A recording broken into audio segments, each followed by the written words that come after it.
আসসালামু আলাইকুম সুপ্রিয় দর্শক, আশা করছি আপনারা সবাই ভালো আছেন। দর্শক বন্ধুরা, এই মুহূর্তে আমরা রয়েছি নরসিংদী জেলার শিবপুর থানার সাদারচর গ্রামের তারেক ভাইয়ের দেশি মুরগির খামারে। দর্শক আপনারা দেখতে পাচ্ছেন তারেক ভাই দেশি মুরগিকে খাবার দিচ্ছে। তারেক ভাই কিন্তু খুবই একজন অভিজ্ঞ খামারি। উনি দীর্ঘ 7 বছর সফলতার সাথে উনি দেশি মুরগি লালন পালন করছেন এবং বর্তমানে কিন্তু সুবিশাল আকারে উনি এই দেশি মুরগির খামার পরিচালনা করতেছেন। বর্তমানে ওনার খামারে ছোট বড় মিলে প্রায় 5 থেকে 6 হাজার দেশি মুরগি রয়েছে। আজকে আমরা তারেক ভাইয়ের কাছ থেকে আমরা আপনাদেরকে জানার চেষ্টা করব, আপনারা যারা নতুন উদ্যোক্তা রয়েছেন বা আপনারা যারা দেশি মুরগি পালন করতে চান, আপনারা কিভাবে দেশি মুরগি মাংসের জন্য পালন করলে আপনারা লাভবান হবেন, বিশেষ করে 1000 দেশি মুরগি পালন করলে আপনাদের কেমন টাকা পুঁজি লাগবে এবং সেখান থেকে কেমন টাকা লাভ করা সম্ভব সেই বিষয়ে বিস্তারিত জানাবো এবং কি কি কারণে দেশি মুরগি পালনের লস হয় সেই বিষয়ে আমরা আপনাদেরকে জানানোর চেষ্টা করব। ভিডিওটি খুবই তথ্যবহুল হতে যাচ্ছে। ভিডিওটি যদি শুরু থেকে শেষ পর্যন্ত দেখেন আশা করি আপনারা উপকৃত হবেন। তো চলুন আমরা কথা বলি তারেক ভাইয়ের সাথে এবং আপনাদেরকে দেশি মুরগি লালন পালন সহ আমরা আপনাদেরকে বিস্তারিত জানাই। আসসালামু আলাইকুম তারেক ভাই। ওয়ালাইকুম সালাম। কেমন আছেন শ্যাম ভাই? আছি আলহামদুলিল্লাহ, ভালো আছি। আপনি কেমন আছেন? আছি আলহামদুলিল্লাহ। আচ্ছা তারেক ভাই, অনেকদিন পরে আবার আপনার খামারে চলে আসলাম। জি জি। আচ্ছা, খামার কেমন চলতেছে এখন? আছি আলহামদুলিল্লাহ, ভালো আছে। আচ্ছা তারেক ভাই, দেশি মুরগি নিয়ে তো কাজ করতেছেন প্রায় দীর্ঘদিন ধরে, 7 বছর। 7 বছর। আচ্ছা, তো তারেক ভাই, অনেকেই বলে যে দেশি মুরগি পালনে লাভ হয় না, বাট আপনি কিন্তু 7 বছর যাবত এই মুরগিটি নিয়ে কাজ করতেছেন। তো লাভ না হলে আপনি কেন 7 বছর যাবত এই মুরগিটি নিয়ে কাজ করতেছেন? প্রথমে আপনার কাছে জানতে চাই। এটা আসলে একটা জিনিস যদি পারফেক্টলি না করা হয় তখন ওইটা থেকে সঠিক আউটপুট পাওয়া যায় না, এটাই মূল ব্যাপার। এখানে দেশি মুরগির ব্যাপারটা একদম ক্যালকুলেটিভ, যে কয় টাকা ইনভেস্ট হয়, সেখান থেকে কয় টাকা প্রফিট হয়, মোটামুটি এটা একদম মানে ধারণাটা ক্লিয়ার। দেশি মুরগির দামটা সাধারণত 450 থেকে 550-র ভিতরে সেল হয়। আর আমরা যে মুরগিটা সাধারণত ক্রিয়েট করি এখানে সেটা 3.5 মাসে 800 গ্রাম প্লাস হয়। আমরা যদি 800 গ্রামও ধরি সেক্ষেত্রে সর্বনিম্ন দাম 450 টাকা হিসেবেও যদি হয় তাহলে 800 গ্রাম মুরগির দাম আসে 360 টাকা। আর মুরগিটার পিছনে খরচ হয় 250 থেকে 260 টাকা ম্যাক্সিমাম, আর কম হয় সাধারণত। তো সেই ক্ষেত্রে 250 টাকা যদি খরচ হয় পার মুরগি প্রতি 110 টাকা প্রফিট থাকে। তো কেন 3.5 মাসে? 3.5 মাসে একটা দেশি মুরগিতে লাভ হচ্ছে 110 টাকা, মিনিমাম 110 টাকা যদি কেজি হিসেবে বিক্রি করে। আর যদি সেটা 500 টাকা কেজি হয় বা 550 টাকা কেজি হয় তখন তো প্রফিট মার্জিনটা আরও বেশি। আর হচ্ছে যদি অনেকে দেখবেন যে পিস হিসেবে মুরগিটা বিক্রি করে ফেলে তখন প্রফিট মার্জিনটা আরও বেশি। এই আচ্ছা, তাহলে এই মুরগিটা কি মূলত মাংসের জন্য পালন করা সবচেয়ে বেশি লাভজনক? মাংসের জন্য লাভজনক। আচ্ছা, এবং এটার প্রজেক্ট হতে হয় কত দিনের? 3.5 মাস। 3.5 মাস, 105 দিন। 105 দিন, একদম জিরো বাচ্চা থেকে। জিরো বাচ্চা থেকে 3.5 মাসে ওজন আসে 850 গ্রাম, 800 গ্রাম। 800 গ্রাম প্লাস মুরগগুলি বেশি চলে আসে, মুরগিগুলি কম থাকে। তো দুইটার কম্বিনেশনে আমরা 800 গ্রাম ধরি। আচ্ছা, তাহলে দেশি মুরগিটা ডিমের জন্য না করে মাংসের জন্য করলে মোটামুটি এখান থেকে একটা লাভ করা সম্ভব। ডিমের জন্য সেটা ভিন্ন ব্যাপার। ডিমের জন্য হচ্ছে যেটা আপনি যখন হ্যাচিংয়ে যাবেন তখন তো সেটা প্রফিট মার্জিনটা আরও বেশি। সেক্ষেত্রে হচ্ছে ইনভেস্টটা করতে হবে বেশি, অপেক্ষা করতে হবে বেশি, ধৈর্য ধরতে হবে বেশি, এই আর কি।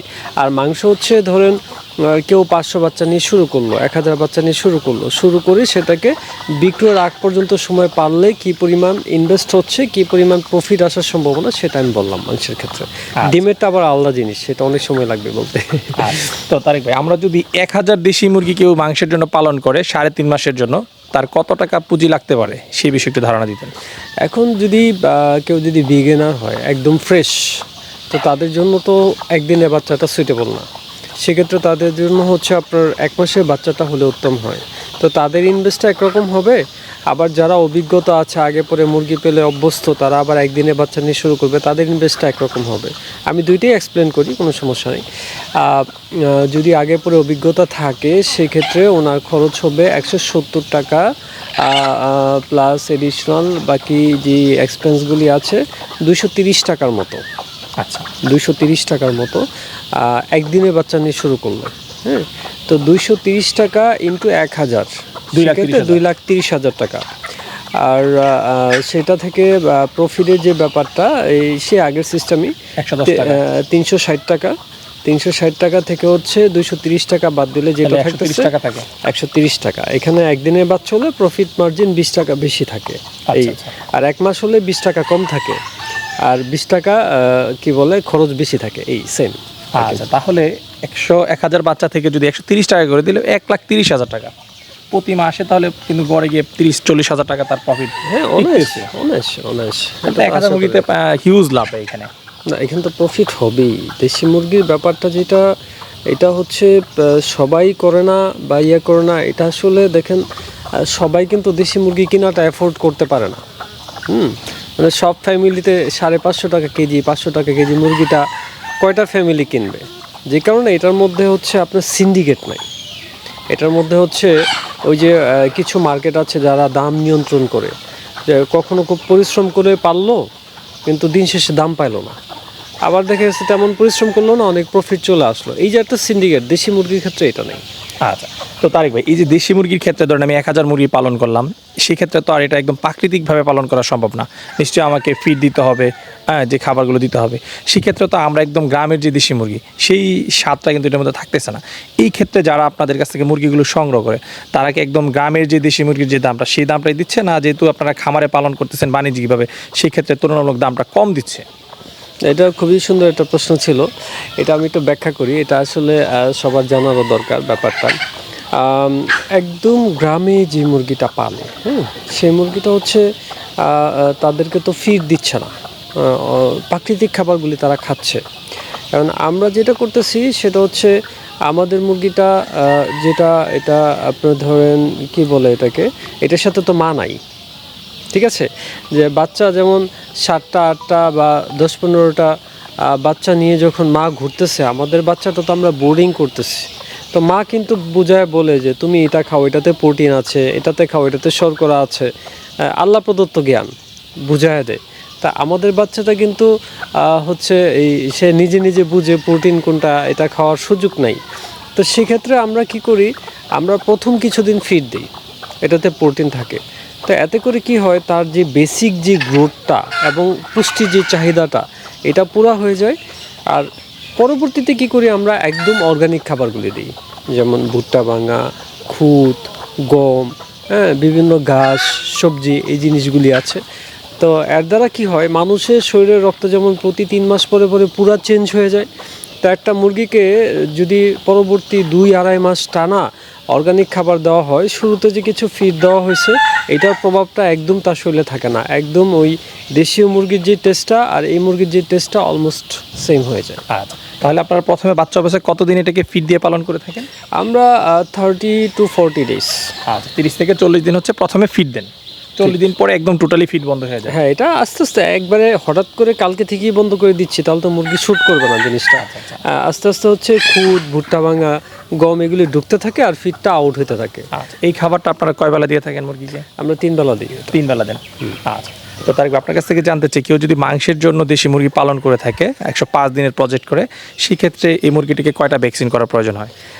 সেই ক্ষেত্রে হচ্ছে আপনার 1 মাসের মধ্যে হচ্ছে 3টা, এরপরে একটা 4টা, ফাউল বক্স একটা 5টা ভ্যাকসিন লাগবে। টোটাল 5টা ভ্যাকসিন করতে হয়? 5টা।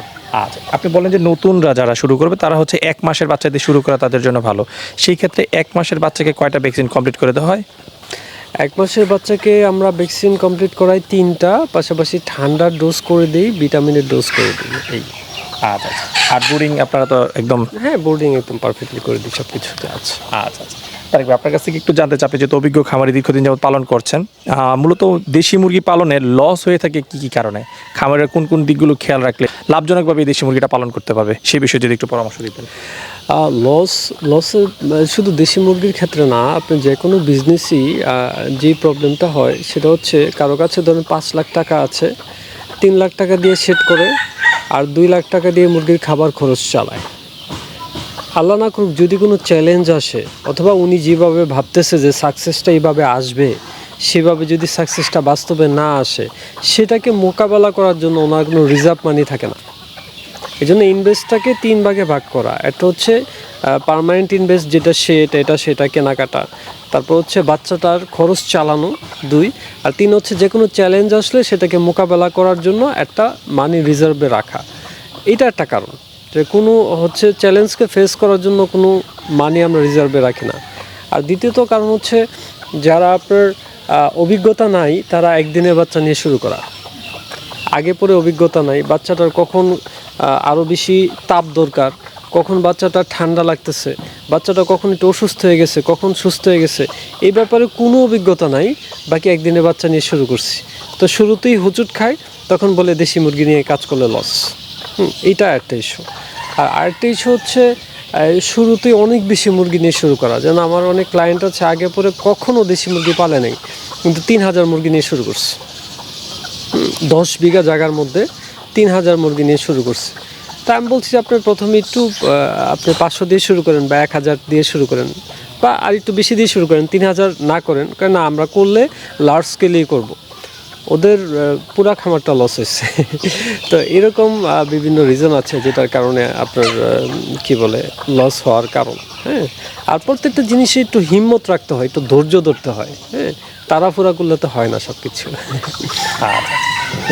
তো তারেক ভাই, আপনার এখানে তো আমরা বিভিন্ন বয়সী বাচ্চা দেখতে পাচ্ছি। আপনার এখানে কতদিন বয়সে এখন বাচ্চা রয়েছে? আমরা আসলে 4টা আইটেম নিয়ে কাজ করি।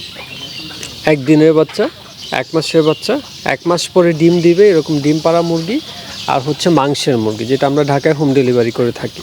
এই 4টা আইটেম নিয়ে মূলত আমরা কাজ করি। আচ্ছা আচ্ছা। একদিনের দেশি মুরগির বাচ্চাটা আপনারা কেমন দামে বিক্রি করে থাকেন সাধারণত? এইটা আসলে আলোচনা সাপেক্ষে, এটা মোটামুটি কথাবার্তা অনুযায়ী আমরা ঠিক করি। পাবলিকলি অনেক সময় বলি না, কারণ দেখা গেছে যে কখনো একটু কম রাখতে হয়, কখনো মাঝামাঝি রাখতে হয়, কখনো একটু বেশি রাখতে হয়। পাবলিকলি বললে কি হয়, উনি বলে আপনি তখন এত বলছেন, এখন এত বলতেছেন কেন? না, এটা তো সময়ের ক্ষেত্রে। ভিডিও দেখা যায় অনেকে 2 বছর 3 বছর পরে দেখে, বাট সে কিন্তু বুঝতে পারে না যে ভিডিওটা আজ থেকে আরো 2 বছর আগে shoot এরকম করা। হয় যে 5 বছর আগের ভিডিও, ওই ভিডিও দেখে বলতেছে যে আপনি তখন তো এত টাকা কেজি বিক্রি করতেন, এখন এত বলেন কেন? আমি বলছি এটা তো 5 বছর আগের ভিডিও। ওই জন্য পাবলিকলি আমি আসলে প্রাইসটা বলতে চাই না, এটা আলোচনা সাপেক্ষে, এটা আমি সাধারণত বলি। তারেক ভাই, অনেকে কিন্তু দেশি মুরগির বাচ্চা ক্রয় করতে গিয়ে প্রতারণার শিকার হয়ে থাকে। সেক্ষেত্রে আপনার কাছ থেকে যদি কেউ দেশি মুরগির বাচ্চা সংগ্রহ করে, একদম অরিজিনাল বাচ্চা পাবে তো? এখানে দেশি মুরগির একটা ব্যাপার কি, সারা বাংলাদেশে বেশিরভাগ জায়গায় যে জিনিসটা হয়, সবাই ভালো আলহামদুলিল্লাহ, আমি কারো ব্যাপারে কিছু বলতেছি না। যে জিনিসটা হয় সেটা হচ্ছে দেশি মুরগির সাথে সোনালি, পাকিস্তানি, কালারবার্ড, টাইগার, ফাউমি, এই মুরগিগুলি মিক্স করা থাকে। যে কারণে এই মুরগিগুলি কম প্রাইসেও বিক্রি করে। ঠিক আছে, তো যারা নতুন খামারে অনেক সময় বুঝে না, মনে করে যে তারেক ভাই দাম বেশি বলতেছে, তো ওরা তো কম বলতেছে, ওদের কাছ থেকে নিয়ে নেই। কিন্তু কিছুদিন পরে দেখে যে 50% দেশি আছে, বা 40% দেশি আছে, বা 60% দেশি আছে, বাকিগুলি দেশি না। অসংখ্য মানে কমপ্লেন আসে আমার কাছে এই বিষয়গুলি নিয়ে। তো আমরা পিউরিটি মেনটেন করার জন্য সর্বোচ্চভাবে কাজ করার চেষ্টা করি, যে কারণে প্রতারণা হওয়ার তো কোনো সুযোগই নেই। বাকি কোয়ালিটি মেনটেন করার কারণে আমাদের প্রাইসটা অন্যদের চেয়ে একটু বেশি হবে, এটা বলে রাখি। আর জিনিস যেটা ভালো সেটার দাম অবশ্যই একটু বেশি হবে, এবং আমরাও কিন্তু বলে থাকি যে না, একটা ভালো জায়গা থেকে নেন, 2-4-5 টাকা বেশি যাক, জিনিসটা যদি আপনি ভালো হন সেক্ষেত্রে কিন্তু আপনার পরবর্তীতে লাভ হয়ে যাবে। না, সেটাই। এখন আমি আজকে 5 টাকা 10 টাকা কমের জন্য বাজে প্রোডাক্টটা নিয়ে গেলাম, কিন্তু দিন শেষে যখন বিক্রি করলাম তখন দেখলাম আমার কয়েক লাখ টাকা লস হয়ে গেল। তা আসলে কি এটা আমার সঠিক সিদ্ধান্ত ছিল? না না না, সেটাই। আচ্ছা দেখবে, কথা বলে খুবই ভালো লাগলো। আপনার ব্যবসা সফলতা কামনা করে বিদায় নিচ্ছি, ভালো থাকবেন। জি, আপনিও ভালো থাকবেন। আসসালামু আলাইকুম। ওয়ালাইকুম আসসালাম।